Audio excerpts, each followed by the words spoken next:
Bismillahirrahmanirrahim. Assalamualaikum warahmatullahi wabarakatuh. Alhamdulillah wa syukurillah. Nahmaduhu wa nasta'inuhu wa nastaghfiruh wa na'udzu billahi min shururi anfusina wa min sayyiati a'malina.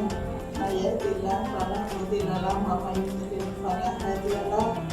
Rabbi shrah li sadri wa yassir li amri wahlul 'uqdatam min lisani yafqahu qawli. Amma ba'du. Para pemirsa yang berbahagia, alhamdulillah alamin. Bersyukur marilah kita senantiasa mendapatkan dari Allah Subhanahu wa taala atas beri-beri nikmat yang kita rasakan, antara lain adalah nikmat sehat, nikmat semangat, nikmat untuk selalu beribadah, sehingga pada kesempatan ini bisa bermujahadah di ujung tersebut melalui beberapa media. Insya Allah semua diberkahi oleh Allah Subhanahu wa taala. Alhamdulillahirabbil alamin. Sekarang kita masih punya kesempatan ya untuk bisa menikmati puasa. Tidak semua orang bisa menikmati kembali puasa bulan Ramadan. Banyak saudara-saudara kita yang tahun kemarin kita bersama-sama buka puasa bersama, tarawih bersama, sekarang sudah ada yang hari ini tergeletak di rumah sakit tidak bisa menikmati puasa. Tapi alhamdulillah kita sehat, karena kita bersama-sama mensyukuri kesehatan kita dengan kita selalu melaksanakan perintah Allah dan juga menjauhi larangan.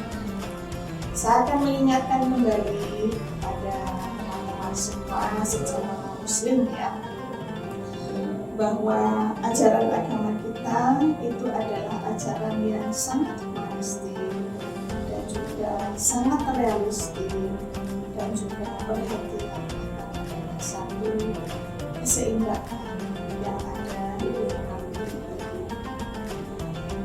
Berkiblat pada ajaran puasa bahwa sebenarnya manusia itu diberikan pada kehidupan yang paling sempurna. Jadi seperti tertera yang satu berkata waktu terhalangnya Isa Nabi Isa. Sesungguhnya manusia ini ya sesungguhnya aku telah menciptakan manusia pada bentuk yang paling sempurna. Nah, kita tahu manusia dibandingkan dengan makhluk yang lain ini kebutuhannya sangat sempurna dibandingkan dengan Allah. Sebenarnya apa sih kesempurnaan manusia? Di mana letak dari kesempurnaan manusia itu sebenarnya? Jadi ada unsur-unsur yang ada dalam diri manusia yang itu lebih lengkap daripada makhluk yang lain.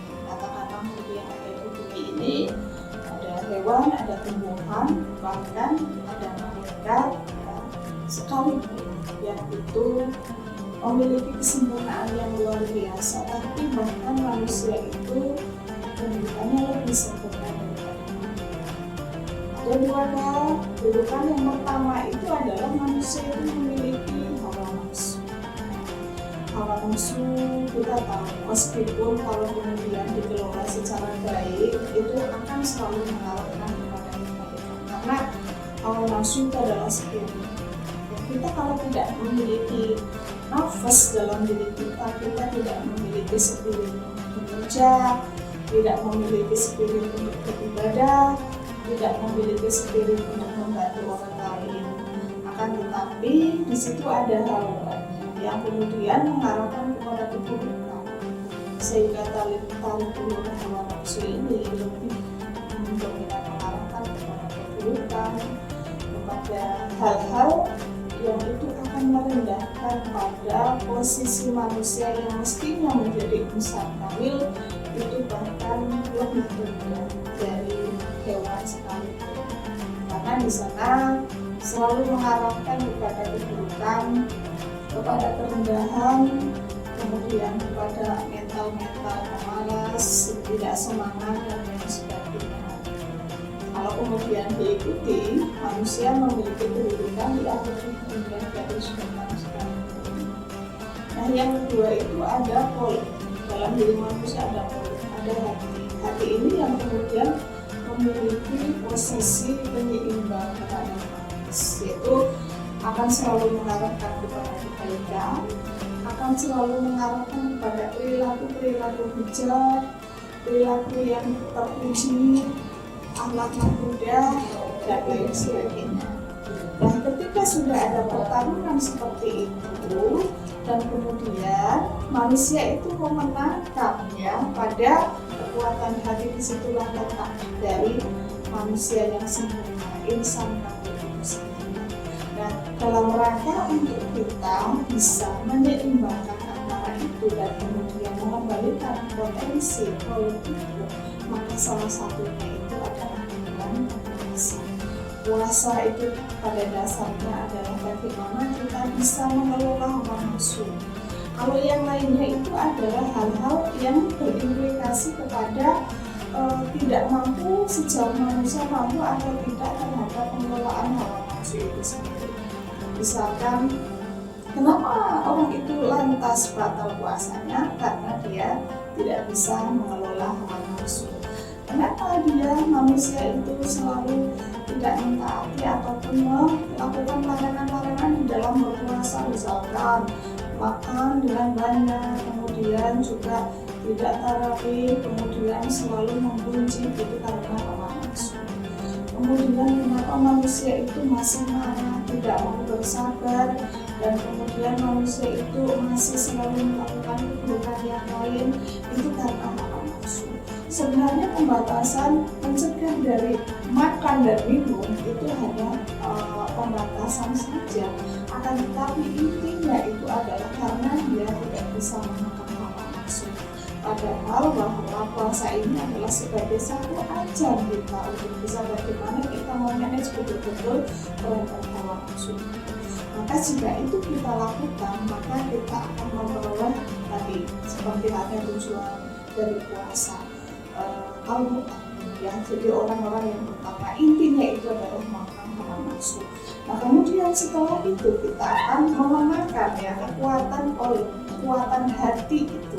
Nah, kalau hati itu kemudian kita sudah memiliki satu kekuatan itu, kita akan mengamalkan apa yang menjadi tujuan dari puasa itu, yaitu menjadi orang-orang yang bertakwa.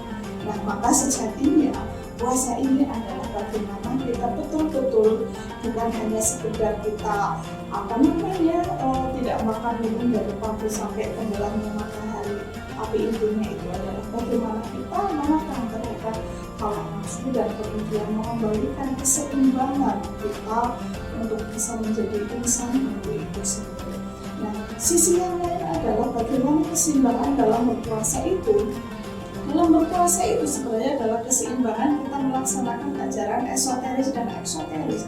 Ajaran esoteris itu adalah bagaimana menguatkan pribadi kita per individu secara pribadi, antara lain dengan kita melatih kesabaran kita, kemudian kita membiasakan diri kita menjadi orang yang ikhlas. Akan tetapi juga di situ ada ajaran eksoteris. Ajaran eksoteris itu adalah yang berimplikasi kepada orang lain, antara lain itu adalah puasa akan memberikan kita kesadaran tentang makna solidaritas. Makanya ada yang disebut memperbanyak sedekah, memperbanyak menolong, memperbanyak memberikan makan kepada orang lain, dan itu adalah inti daripada ajaran Islam.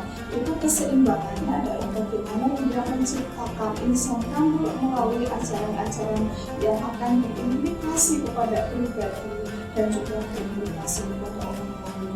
Melatih tadi kesabaran ya, itu juga puasa memberikan kita bagaimana kita sadar.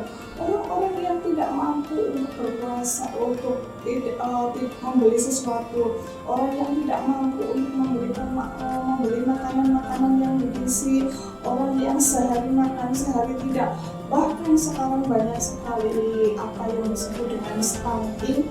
Itu adalah persoalan makan yang kita harus ikut merasakan bagaimana penderitaan mereka ketika mereka makan. Disitulah ada nilai solidaritas yang muncul. Nah, ini kembali lagi kepada kita bagaimana kita betul-betul mengenal agama Muslim. Nah disinilah kalau kita melihat bahwa ajaran Islam itu betul-betul akan meletakkan manusia pada sisi humanisme yang sesungguhnya.